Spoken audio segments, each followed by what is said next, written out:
Oke guys, kali ini kita akan mengomentari berita yang akan bahas tentang kasus kematian satu keluarga karena keracunan. Nah, untuk mengetahui konteksnya, mari kita bersama simak beritanya. Kita mulai videonya.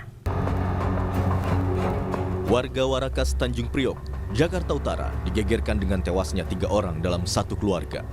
Mereka adalah ibu dan 2 anaknya. Ketiganya ditemukan tewas di sebuah rumah kontrakan.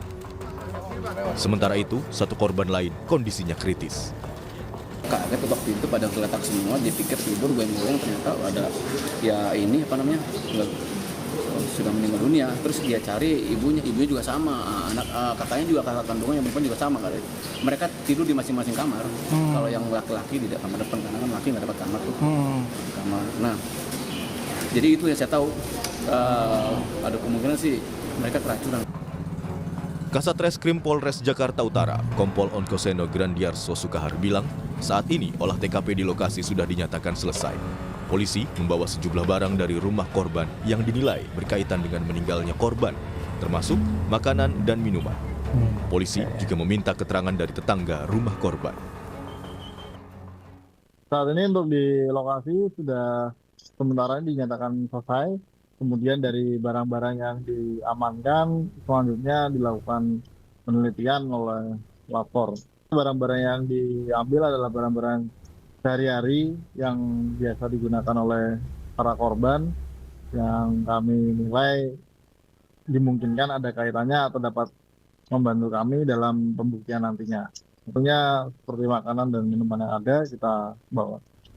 Untuk sampai saat ini ada beberapa tetangga yang sedang kita lakukan pemeriksaan. Nanti hasilnya akan kami Kita sampaikan mencari saksi. berikutnya. Jasad ketiga korban kini sudah dibawa ke Rumah Sakit Polri Kramat Jati untuk diotopsi. Sementara satu korban kritis masih dirawat di Rumah Sakit Koja, Jakarta Utara. Jadi kayak keracunan ini mungkin ada bisa sengaja ataupun tidak sengaja, makanya ditelusuri nih motifnya apa nih bisa terjadi seperti itu, bagaimana ceritanya gitu. Kalau misalnya sengaja itu berarti kan ada pemasukan racun gitu misalnya di makanannya. Kalau nggak sengaja mungkin gara-gara jenis makanannya atau emang tanpa sepengetahuan dari yang membuat makanan gitu ya. Jadi tapi kemungkinannya kalau misalnya sampai seperti ini mungkin ada faktor kesengajaan gitulah. Jadi kayak kasusnya mungkin kayak bundir lah. Dan Kompas TV.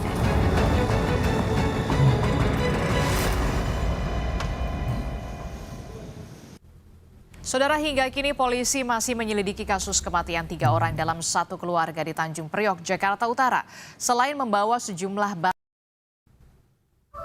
bukti dari lokasi penemuan korban, polisi juga meminta keterangan tetangga rumah korban. Lalu apa dugaan motif serta penyebab kematian korban? Kita akan bahas bersama dengan kriminolog Universitas Indonesia. Telah bergabung bersama kami melalui sambungan daring. Ada Prof. Adrianus Meliala. Selamat pagi, Prof. Selamat pagi Mbak Adisti. Ya, Prof, ini kan masih menjadi misteri ya. Sebelum kita ke motif, tentu kita bertanya dulu ini penyebab kematiannya, potensi dari kacamata Anda ini diracun atau keracunan? Kalau melihat ciri-ciri kematian korban, ketiga korban Jadi ini. ada faktor-faktor tadi ya, ada kemungkinan. Pertama tentu belasungkawa bagi keluarga korban. Yang kedua tentu kita mesti establish dulu bahwa ini nampaknya keracunan. Keracunannya jenis apa? Nampaknya kalau dilihat dari segi ada busa, lalu kemudian tubuh melepuh, ya kemungkinan ini memang karena kimia seperti sianida yang kemudian lalu membuat tampilan tubuh seperti itu. Ya, tapi tentu dari segi kepastiannya itu menunggu pemeriksaan laboratorium dulu. Yang ketiga, tentu perlu dipastikan dulu apakah ini keracunan karena diracun atau keracunan karena memang ada niatan dari para korban untuk bunuh diri, dengan segala hormat. Kalau kita bicara mengenai yang pertama yakni keracunan karena diracun, maka tentu perlu melihat pada circumstance atau pada situasi umumnya. Apakah keluarga ini memiliki musuh, mungkin memiliki hutang yang tidak bisa dibayar, bukan hutang kontrakan, sehingga lalu kemudian ada orang yang ingin membunuhnya, ya, atau mungkin juga pernah membuat satu pencemaran nama baik atau yang lain, sehingga ada musuh yang kemudian dendamnya luar biasa, yang lalu kemudian berujung pada upaya untuk membunuh dengan cara meracun. Itu yang pertama. Yang kedua adalah jadi kalau kasus yang diracun berarti kan nggak selesai nih sampai meninggal gitu ya. Jadi faktornya di luar dari si keluarga ini. Jadi bisa dilanjutkan kasusnya karena investigasi siapa nih yang meracuni gitu ya, harus ditangkap dan diadili secara hukum. Ya itu kayak gitu kalau misalnya tadi ya bukan kasus bunuh diri. Jadi bukan gara-gara emang kemauan sendiri untuk meracuni dirinya sendiri, tapi gara-gara diracun oleh orang lain. Jadi bisa berlanjut kasusnya. Itu kalau misalnya kasusnya bunuh diri, ya berarti itu ya bukan salah orang lain tapi salah dirinya sendiri ya. Gitulah.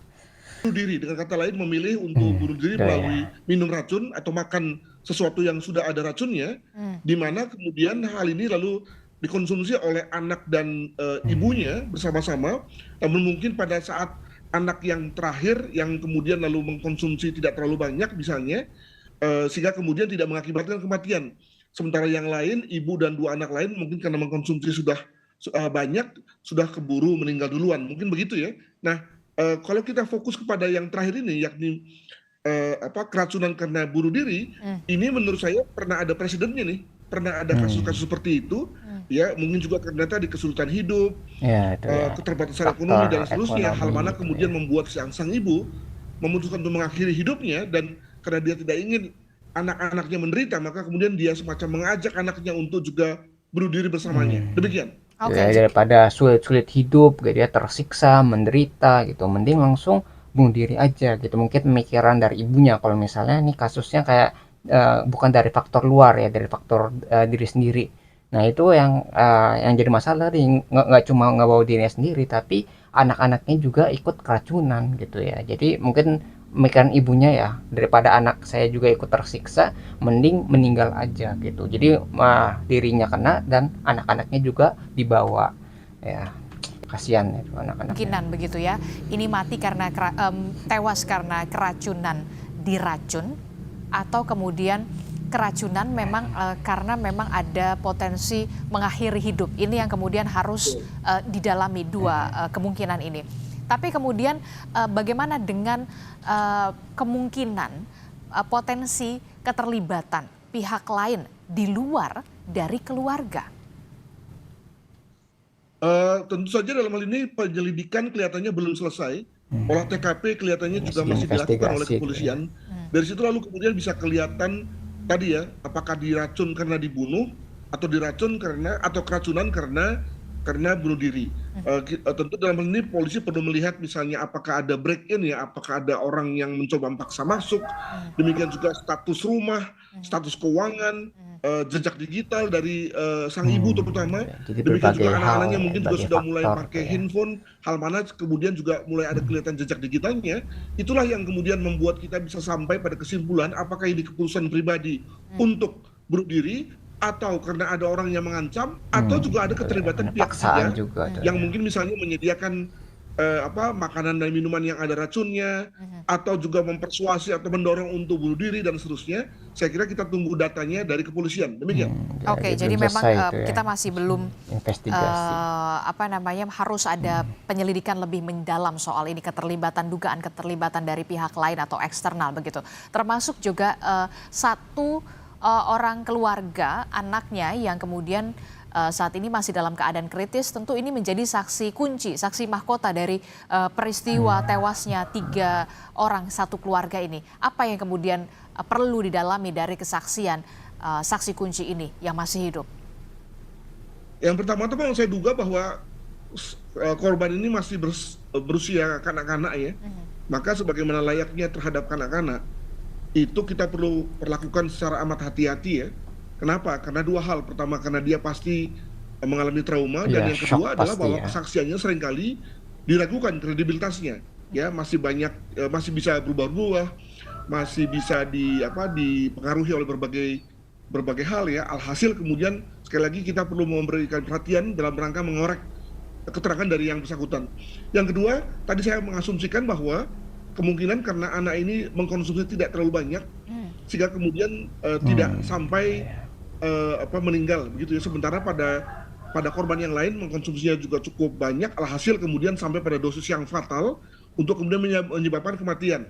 Nah, apakah lalu karena hal itu atau karena hal yang lain ya?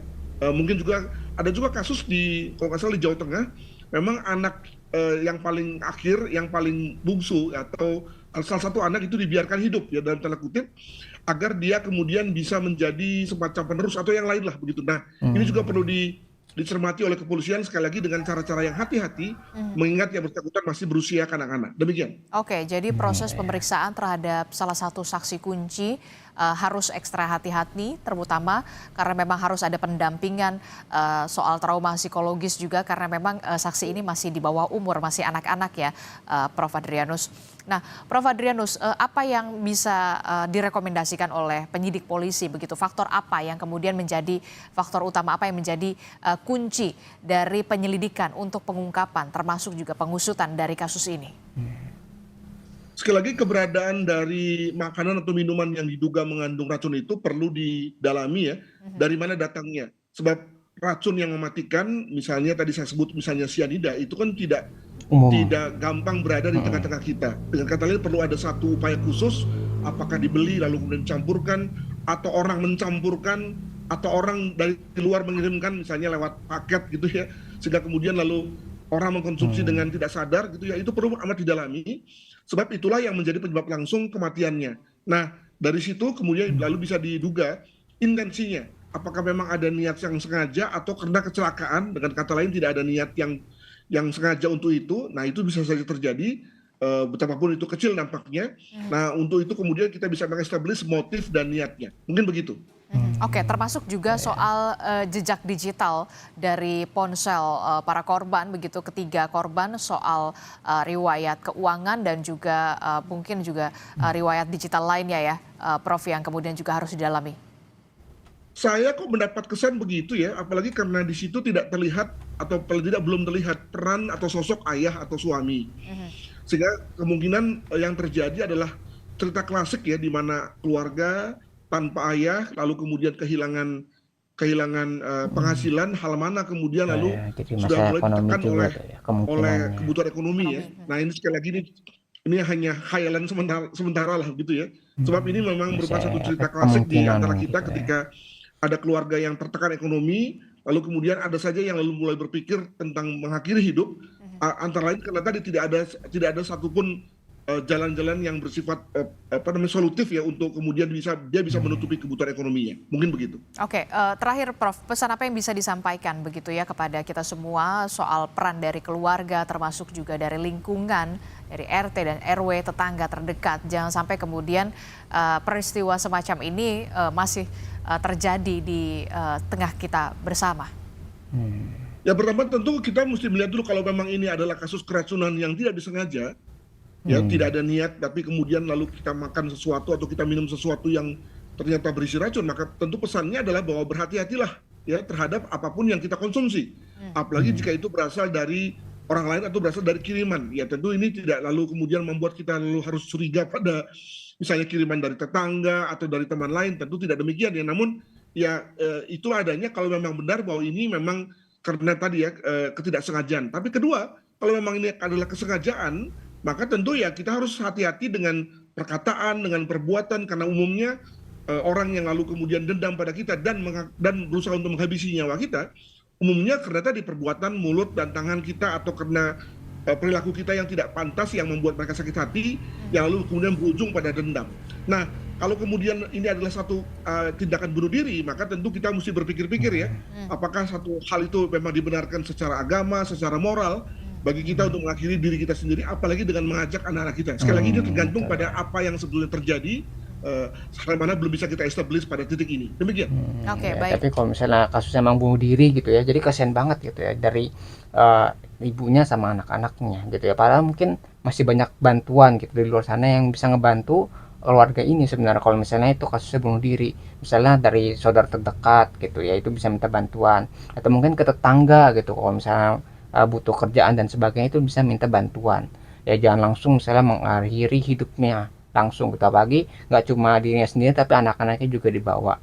Ya mudah-mudahan ini kasus kayak gini nggak terulang kembali lah di masa yang akan datang. Kalau misalnya kita ngeliat ada tetangga kita yang kesulitan, mungkin kita bisa bantu sebisa kita. Pokoknya yang penting kita ada kepedulian gitu, jangan sampai tetangga kita ya, orang-orang terdekat kita itu benar-benar putus harapannya. Jadi benar-benar kita kasih bantuan sebisa kita, jangan sampai mereka memilih untuk mengakhiri hidupnya. Jadi jangan sampai pilihan mengakhiri hidup itu lebih baik daripada berjuang ya. Pokoknya gitulah yang mungkin bisa kita pelajari dari kasus ini tentang satu keluarga yang keracunan gitu. Nah, mungkin itu yang bisa kita pelajari dari berita ini. Kalau kalian tertarik dengan sumber beritanya, link sudah saya cantumkan di deskripsi video. Nah, mungkin sekian yang bisa saya sampaikan. Semoga video bisa bermanfaat. Kurang lebih mohon maaf. Kita ketemu lagi di pembahasan selanjutnya. Insya Allah.